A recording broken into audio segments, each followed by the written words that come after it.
You got to believe that you can accomplish the difficult tasks before you.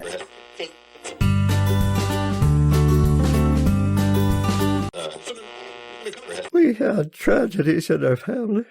We lost our youngest child at age 29.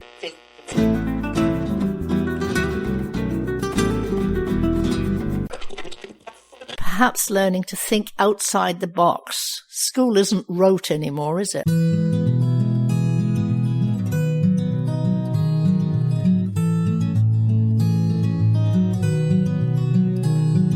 Welcome to Elder Wisdom, Stories from the Green Bench. This is a place of coming together here through a podcast, but more importantly, on a virtual bench that began at Schlegel Village's retirement and long-term care homes as a place of sharing stories of wisdom and perspectives and memories. I'm one of your hosts for these bi-weekly podcasts. My name is Erin Davis, and my co-host Lloyd Hetherington is here with us for episode 25.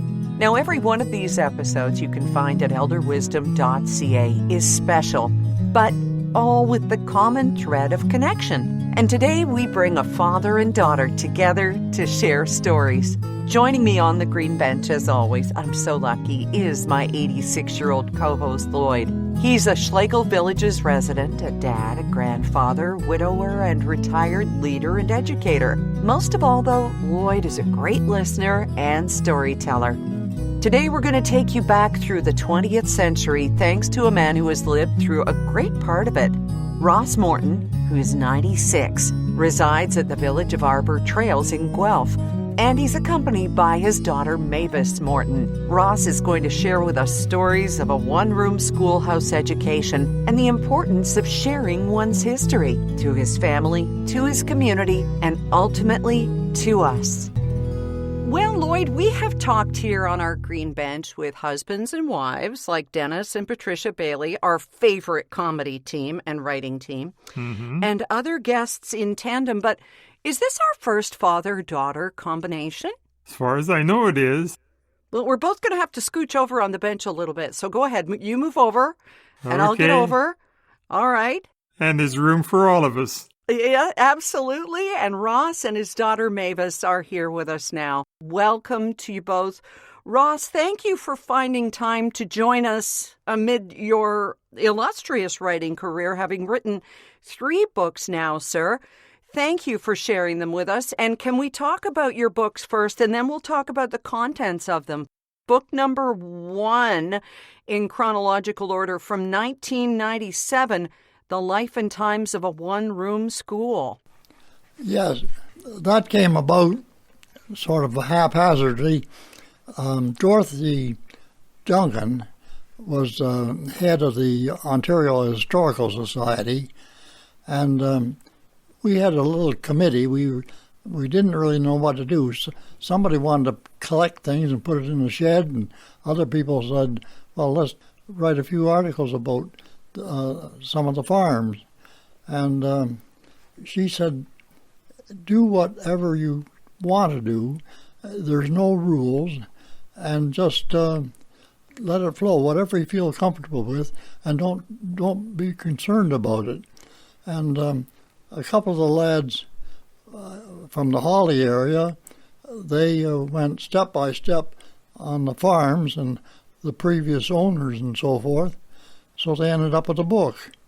And from that time on, others said, well, I'll write something about something. And I decided I got some information on the Conway School, and I said, oh, I'll talk to some of the students, and I'll see whether what'll turn up. I did, with my wife, quite a bit of research on that particular one.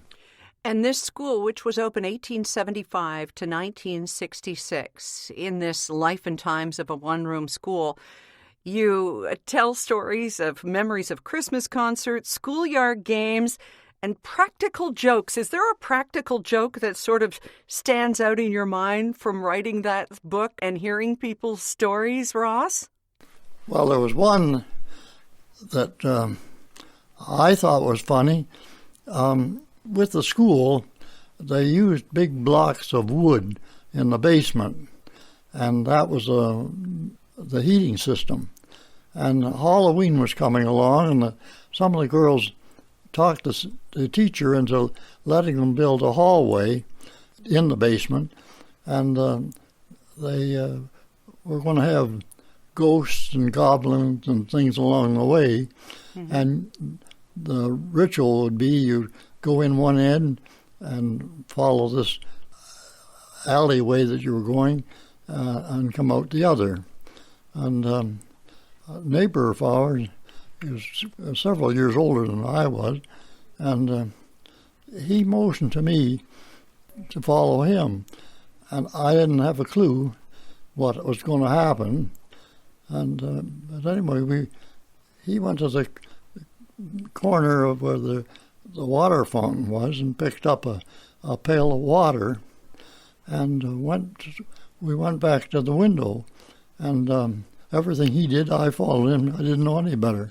And the teacher was standing there with her back to this little window, and Bill, his name, he threw a pail of water at the teacher, soaking her. And then he knew what he was doing. He dashed back into the school, and I did the same. And when the teacher came up from the basement, we were both in the library sitting on the floor reading books. And the teacher wanted to do some discipline, but she said there's only two in the school that I know where they were at the time, and everybody else is guilty until proven otherwise.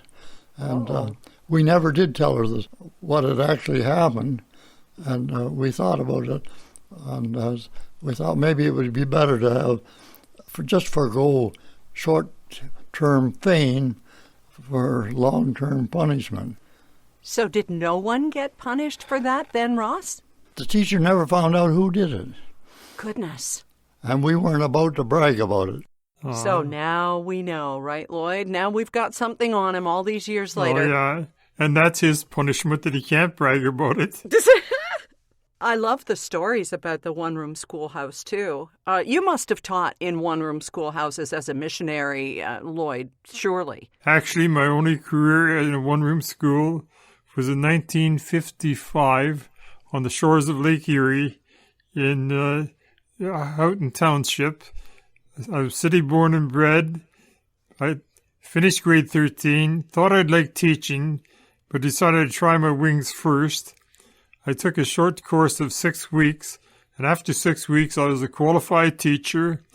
I signed a contract to go down to SS number 3 Houghton Township, and there it was, a one-room school in a little valley, all by itself, a mile or so from the next neighbors, a long distance from the telephone. But man, I loved it. I had 16 permanent students, and the sharecroppers kids came and went, and we had some marvelous times there. I'm sure that Ross can relate to them around the old pot-belly stove during the winter time, where you put on some soup or some hot chocolate, playing out in the field, the fall fair. I could go on forever, but this is Ross's opportunity to tell us, so I'm going to have to stop. So Ross, maybe you could share a memory or two from the one-room school. One thing that I thought was we would have maybe 12 people in the school, and sometimes up to 30, depending on who happened to be in the community going to school at the time. And later years in my life, I worked in an office in Montreal, and some of these Montrealers, they were wanting to know about my school years and so forth. It's just a matter of interest. And I was able to say that all through my school years, I would never lower in the class than second. They were quite taken by it. Right. I didn't bother telling them that there was never more than 2 in my class all the way through school. Right. Oh. Oh, the fine print, the fine print. Ross, you're in a class by yourself Yeah, for sure. with your sense of humor and all of the research you've done. Almost in the class by Just myself. about. I'd like to read to you my first day at the school, my memories of it. We would love that. Okay, this is it. I remember the walk on my first day of school in September 1931. I was 6 years old. We lived near the eastern border of the school district, with only one farm between our property and the dividing line. As we walked along, we were joined by other children who were either waiting at their laneway or came running to catch us as we passed. Those of us who were about to experience school for the first time were apprehensive. What would the teacher be like? How would we know where to sit? Where would we put their lunch pail? These and many other questions had been asked and answered many times before, but we all asked them again. I recall being told about the tank for the drinking water. I'd imagined a complicated piece of equipment. I was disappointed to discover, on arriving at the school, that the water tank was simply a barrel-like container on a stand in the corner and with a lift-off lid. A pail was used to fill the container, and the water was obtained from a neighboring farmer's well by means of a hand pump and transported back to the school in the pail. This chore was performed daily by the older children. To get a drink of water, it was necessary to turn the handle of the spout located near the bottom of the tank. This action opened a small valve and allowed the water to run out. Everyone used the same chipped agate cup. There was no place to wash the cup, or your hands either, for that matter. That was great. It gives you a real kind of a taste, so to speak, of the things that we so take for granted now. And just imagine children, Lloyd, going down, and it's part of their job to go get the drinking water for everybody else. Well, I can picture it very, very clearly.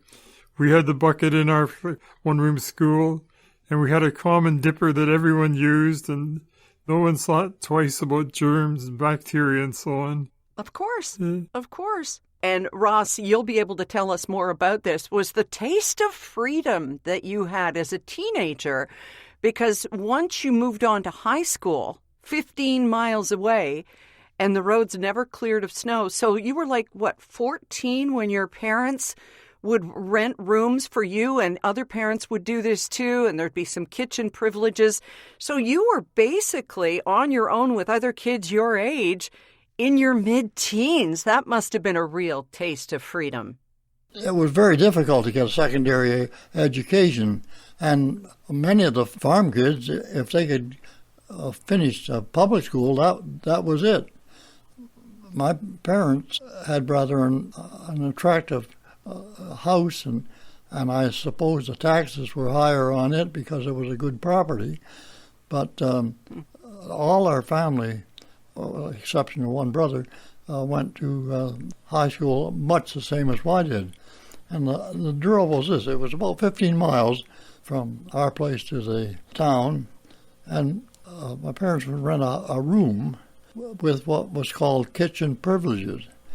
So you had the room to yourself, and during the day or the mealtime, the owners of the house, they would vacate the kitchen and let you in to get your meals. And it would be maybe from Sunday night till the following Friday night or the maybe Saturday morning. And the roads in the wintertime are seldom cleared until after a snow, so you might have to stay an extra day without seeing your parents. But I learned to flip an egg pretty well, and I lived on beans and eggs, And I still like the beans and eggs if I do them my way. When homework was assigned, I'd be in my room, and some of the lads I knew from the school would drop by and they'd say, let's go for riding the bike. Now, as a 14 or 15-year-old, and you got guys that want to go for a ride, or you got some homework to do, sometimes your choice isn't what it should be. And but we seem to get by. Well, you certainly did. And you not only got through high school, but then, Lloyd talked about finding his wings and moving on to becoming a teacher. You literally found your wings in the Royal Canadian Air Force at just 17. Tell us about how you decided to do that and what that time in the Second World War, what it was like for you. I know it's a lot to ask because it's such a huge subject, Ross, but tell us a bit about that in your life, would you please? I assumed that I was going to be a pilot. And through my lifetime, I had a lot of jobs. At that particular time, I was working at the shipyards in Kingston, building a Corvette. And when I turned 17 and a half, I went to the recruiting area and signed up. But on December the 7th, 1941, was when Pearl Harbor was bombed. But I was on a train a year later from Kingston to Ottawa to get assigned to whatever I was going to be placed on, which I assumed was going to be a pilot. And Ottawa at that time, the station was downtown, and where I was being billeted was at the Chateau Laurier Hotel. And the Chateau Laurier Hotel was, and I guess still is, an outstanding building. Mm-hmm.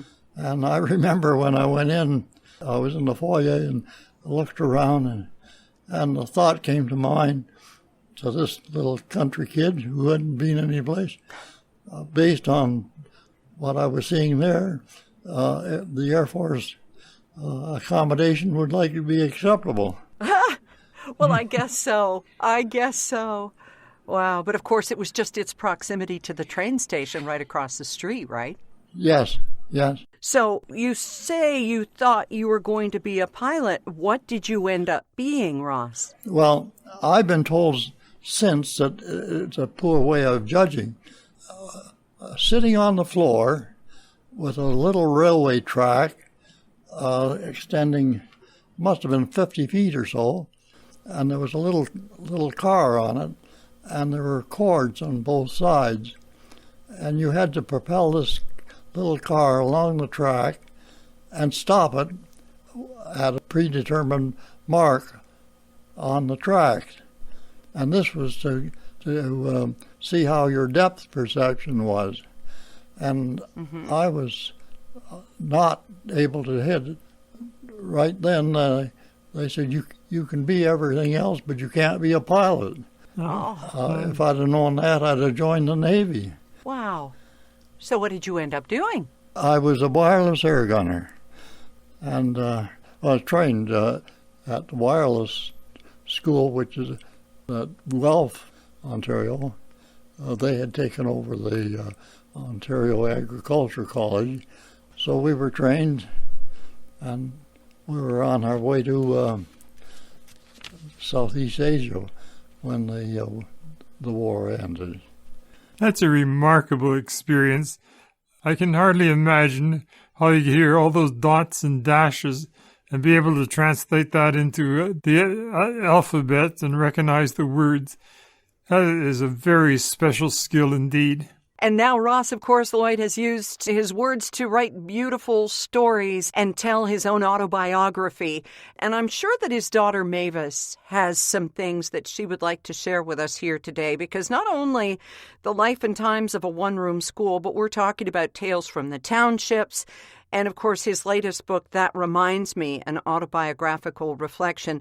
Mavis, what does it mean to you and to your family and your grandchildren, the fact that your dad has taken pen to paper, and I'm going to guess it's pen to paper as opposed to a laptop, to tell all these stories. What's that like for you? Well, I'm grateful to have Dad's life and his reflections of his life captured, as you say, for myself and my siblings, our kids and their kids and future generations. And I'm reminded, Lloyd, you so aptly said in a previous podcast, 19 with Kathy, you said, precious memories get lost in the dust of time if we're not careful. So that really is the point, right? I don't want my family's history to get lost in the dust. And so very grateful that Dad has taken the time in these 3 books to really, capture those experiences, that history, that context. And I think it's so important for him to have captured how different, his life and that context is, and has changed over the years. And I certainly think that in our experience of a pandemic has really highlighted for me how much context matters. So true. And Mavis, speaking of context, one of the things that we learned about your dad and his writing is that reminds me, the autobiographical reflection, which was sparked by how a friend used to start his stories, was also something that he would write with your mom at his side. And this was a way of helping spark her memory. Can you tell us a bit about that? Yeah, so, my mom had Alzheimer's, and she had difficulty with memory. And so it was one way to spend time, one way to engage her. And, she loved to think about and reflect on and listen to the stories. And through the years, my mom was actually an amazing speller. So I can remember many times where, we would all give my mom things that we were writing for her to read and comment on. And so she was also a great resource for my dad. So it was really, there was a lot of mutual benefit there. And it helped him maintain an interest and sort of purpose. And it was a nice way for her to spend time. That's beautiful to see how the family history is all woven together through the generations.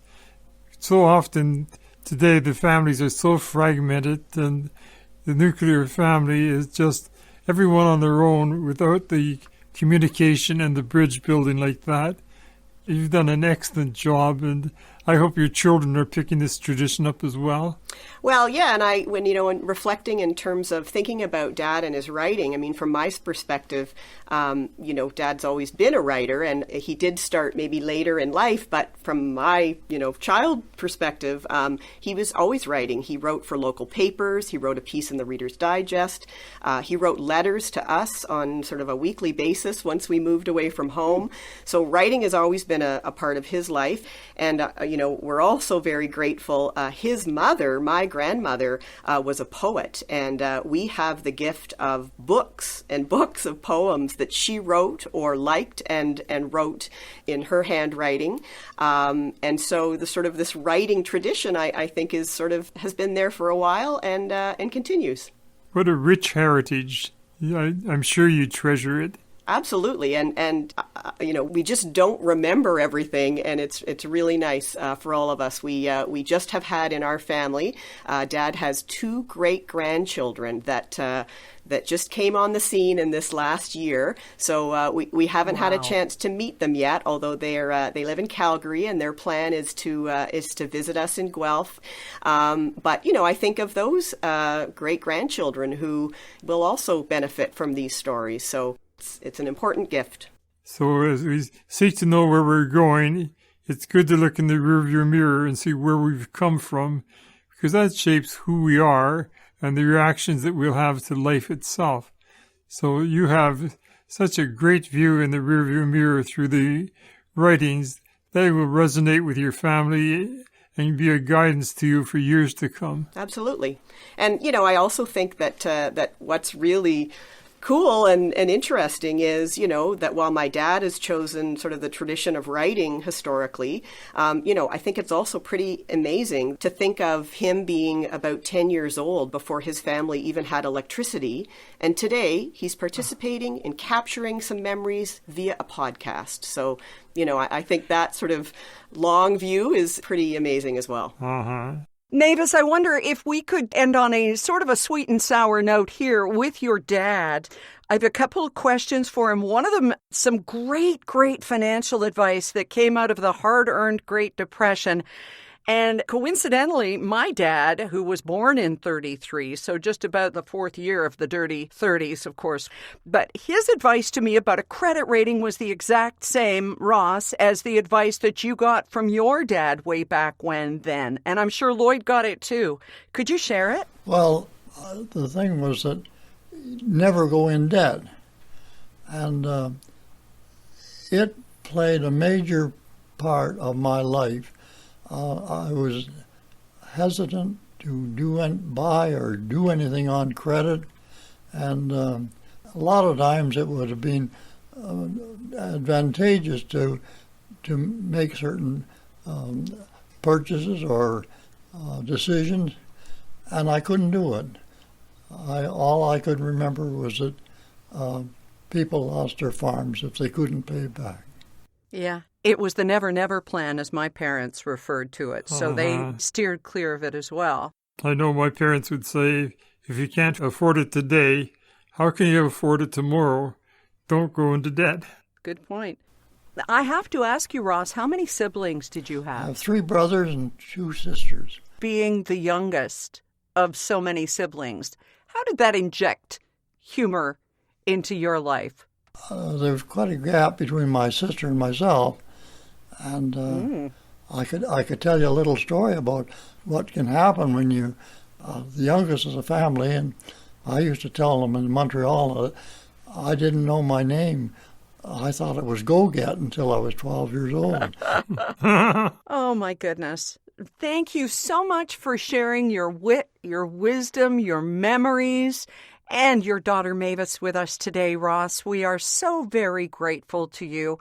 And may you continue to keep reminding us of all the great stories that so many people have to tell and have to share. This is so wonderful that you've done this. Thank you. Well, it's quite an honor when I think it was 1935 in London that they were thinking about developing something called television. And I thought, they'll never do that. But I guess they've come up with a solution by now. Oh, I think they have. Right. Nothing will ever, ever replace telling stories around a fire. And the next best thing is putting it on the printed page so that everybody can share it or on the internet. And here's to the storytellers, eh, Lloyd? Exactly. And hooray for the podcast to get those stories out as well. It's just marvelous when we can just share from the heart the experiences that are so precious to us. Ross, Mavis, thank you for sharing with us. It's been a lovely experience. Thank you. Thanks very much. It was our pleasure. If you'd like to read more of Ross Morton's stories, including from 1997, The Life and Times of a One-Room School, from 2014, Tales from the Township, Stories from the Lower Bay of Quinte, and most recently from 2017, That Reminds Me, an autobiographical reflection, please go to rossmorton.ca. Our thanks to Ross and his wonderful daughter Mavis Morton for sharing their stories in this vast wall-free schoolroom called the Internet. Join us next time when we talk with Corleen Schmidt. She too was taught in a one-room schoolhouse for part of her education, but went on to get several degrees, and her passion is the weather. Don't miss an episode. Go to elderwisdom.ca and you'll be notified just as soon as there is a new one here on the Green Bench. And we invite you to please share your thoughts and opinions on social media using #ElderWisdom. While you're at elderwisdom.ca, be sure and take the Elder Wisdom Pledge. And on behalf of Lloyd Hetherington, I'm Erin Davis. Thanks for your time, and we'll talk with you again soon, because your seat on the Green Bench is ready and waiting.